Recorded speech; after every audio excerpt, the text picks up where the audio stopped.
Salve futebotequeiro, como é que você tá? Rodolfo Gomes na área. Eu tô aqui hoje para repercutir um pouco a consequência desse acordo que está praticamente iminente entre Palmeiras e Globo, envolvendo direitos de pay-per-view e TV aberta.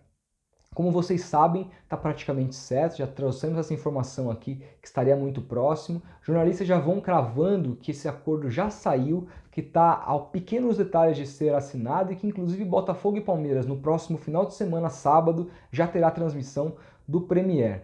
Mas, como a gente aqui no canal não tem informação e mais do que trazer informação, a gente tenta discutir, analisar essas negociações, precisamos saber com mais eficiência todos os pontos desse acordo. Até que ponto o Palmeiras se saiu beneficiado, até que ponto a Globo se saiu prejudicada ou vice-versa, para a gente poder trazer aqui para vocês. Precisamos entender fatores importantes desse contrato e assim que tivermos essas informações, prometo que faço uma análise aqui para vocês. Mas enquanto isso, o que é importante dizer é o seguinte: o Palmeiras, todo mundo está cravando, os principais jornalistas aí estão cravando que o Palmeiras vai assinar um acordo de 100 milhões de reais anual de pay-per-view com a Globo. Primeira coisa que a gente precisa entender: existem dois acordos, de pay-per-view e de TV aberta. TV aberta nunca teve problema porque a Globo estabeleceu que vai ser 40, 30, 30. 40% vai ser distribuído de maneira igual para os 20 clubes da Série A. 30% de acordo com a colocação de cada um no campeonato e 30% com relação à audiência, certo? Pay-per-view é diferente e o Palmeiras conseguiu se aproximar dos valores de Flamengo e Corinthians como tentou há 8 meses, desde 8 meses de negociação. E aí isso abre espaço para uma discussão maior, que é o monopólio dos 4 clubes que se dá a partir disso, que é um fato inédito no Brasil. A gente sempre teve aqui Flamengo e Corinthians ganhando muito mais do que os outros, mas ainda assim havia um certo equilíbrio. Agora a gente está falando de 70% de tudo que a Globo vai pagar para os 20 clubes na mão de apenas 4 clubes. É um desequilíbrio jamais antes visto na história. E esse vídeo não só é uma explicação sobre isso, uma análise sobre isso, mas como uma correção num vídeo que saiu hoje mais cedo, com o mesmo título, com a mesma thumb, onde eu dizia que o Vasco detinha uma torcida maior que o Palmeiras, sendo que nas últimas pesquisas é notório que o Palmeiras tem a 4ª maior torcida do país e o Vasco a 5ª. Por isso fica essa correção e fica novamente essa explicação todas para vocês com relação ao monopólio dos 4 clubes que detêm as maiores torcidas do país. Vamos lá. O Flamengo, desses 600 milhões de reais que a Globo tem que repassar para os 20 clubes da Série A, o Flamengo tem de 120 a 130, o Corinthians tem de 110 a 120, o Palmeiras vai ter 100 e o São Paulo 72, o que corresponde a quase 70% de tudo, sobrando o quê? 30% para dividirem ali entre 16 clubes, o que dá mais ou menos ali por volta de 192 a 198 milhões de reais. Imagina, o Flamengo ganhando 130 e 198 milhões sendo dividido por 16 clubes. Olha a diferença.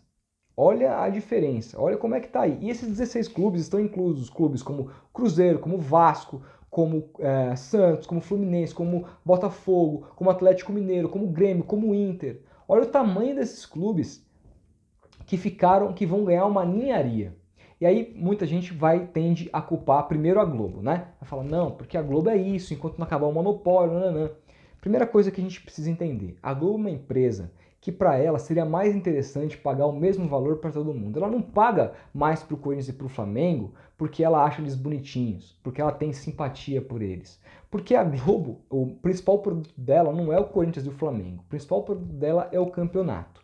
Então, para um campeonato ser forte, e isso a Premier League prova para o mundo inteiro a cada temporada, dando show de audiência em detrimento dos seus rivais europeus, é que quanto mais equilibrado o seu campeonato, maior o seu produto. E quanto maior o produto, mais a Globo arrecada. E no final das contas, o que importa para a Globo é arrecadar grana. Ela exibe o pay-per-view e vende o pay-per-view e exibe os jogos na TV aberta para arrecadar com seus patrocinadores. Ela tem o Cartola para arrecadar com seus patrocinadores. É simples, a Globo é um simples interesse de mercado envolvendo isso. Ela paga mais para Corinthians e Flamengo porque são clubes numa situação que conseguem negociar muito melhor porque eles têm uma torcida de massa. E hoje o Palmeiras entrou nesse know-how, mesmo não tendo uma torcida tão grande, mas porque é um time muito embasado financeiramente. É um time que teve investimento messiânico do seu antigo presidente Paulo Nobre, é um time que tem um investimento messiânico de uma empresa privada que quer aí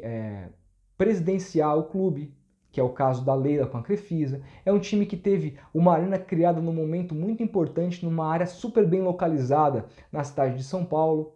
E com tudo isso, com todos esses investimentos em jogadores, em arena, em tudo mais, o Palmeiras conseguiu erguer sócios. Ou seja, o Palmeiras entrou num ciclo vicioso hoje que envolve muita grana. E aí fica fácil você negociar com a Globo nesses moldes de 8 meses que negociou, sem depender dos valores da Globo. O que é diferente da realidade desses outros clubes. Dizer que os outros grandes clubes deveriam ter feito com o Palmeiras é cometer um equívoco muito grande, porque é desconhecer a realidade desses outros clubes. Se o Vasco fica negociando e atrasando uma negociação durante 8 meses com a Globo, o Vasco quebra. O Vasco não consegue pagar salário. Mesmo com a grana da Globo, ele já não consegue de vez em quando. Então como é que ele vai pagar o seu salário, se estabelecer sem essa grana?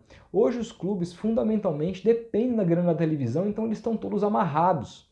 Então se não é culpa da Globo, se não é culpa desses clubes que não negociaram individualmente melhor, com exceção feita ao São Paulo. O São Paulo é um time que tem poderio financeiro, tem torcida e tem relevância, inclusive de audiência, capaz de faturar mais do que o Palmeiras e tomou um baile do Palmeiras com relação à negociação. Senhor Leque tomou um baile do Gualiotti e eu vou gravar um vídeo para falar só a respeito disso. Mas com relação aos outros grandes clubes do país, a realidade é muito diferente. E aí, se não é culpa deles que não negociaram individualmente melhor, se não é culpa da Globo, que para ela, independentemente de quem vai ganhar mais, o importante é que ela tenha um campeonato, a culpa é de quem? Bom, a culpa é da falta de união desses clubes. Quando o Clube dos 13 quebrou, isso foi muito benéfico, naquela época capitaneado pelo André Sanches, foi muito benéfico para Corinthians e Flamengo na época. Os clubes acharam que negociando individualmente, eles também conseguiriam aumentar os seus valores. E eles quebraram a cara assim de maneira muito grande. Isso ficou muito claro em vários momentos, mas esse momento que aconteceu hoje com a negociação do Palmeiras e essa distribuição de 70% na mão de 4 clubes deixa isso mais claro do que nunca. Os clubes se prejudicaram demais com a quebra do Clube dos 13. E aí começaram a negociar individualmente porque o presidente do Grêmio quer ganhar mais que o presidente do Inter. O presidente do Cruzeiro quer ganhar mais que o presidente do Atlético. Eles pensam todos individualmente, mas todos eles estão fazendo o quê? Colhendo no final das contas migalhas, enquanto vem Flamengo, Corinthians, Palmeiras e São Paulo pegarem o grosso dessa grana. Eles foram incapazes de perceber o movimento do mercado. E agora o problema é que a próxima rodada de negociação acontece em meados de 2024. Ela sempre acontece com alguns anos de antecedência, claro, mas os acordos, em suma maioria, vão até 2024. A gente só não tem informação referente ao acordo do Palmeiras. Essa é uma das informações que nós não temos. Mas todos esses acordos vão até 2024, ou seja, são 6 anos de contrato que os clubes vão ter que engolir essa ninharia por falta de união. O Grêmio sozinho não conseguiria nada com a Globo. O Vasco sozinho não conseguiria nada com a Globo. O Cruzeiro sozinho idem, o Santos sozinho idem, mas todos esses clubes juntos conseguiriam trazer um valor muito maior da Globo e fazendo assim com que os outros grandes clubes que ganharam mais ganhassem menos. Todo mundo teria que sentar e acertar. Enquanto uma nova união não acontecer dos clubes, eu acho que agora esse ficou o mote para que ela aconteça, porque a negociação, a diferença se deu de maneira tão grande, mas tão grande, que os clubes não se unirem vai ser um atestado de burrice de todos eles. Então a gente espera que na próxima rodada de negociação os clubes não fechem acordos em cima da hora para pagar salários atrasados, mas que eles fechem com sabedoria, que eles negociem direito com a Globo, que eles se unam, porque os outros 8 grandes clubes grandes do país que sobraram são sim muito grandes e muito poderosos e juntos são maior que qualquer clube para negociar.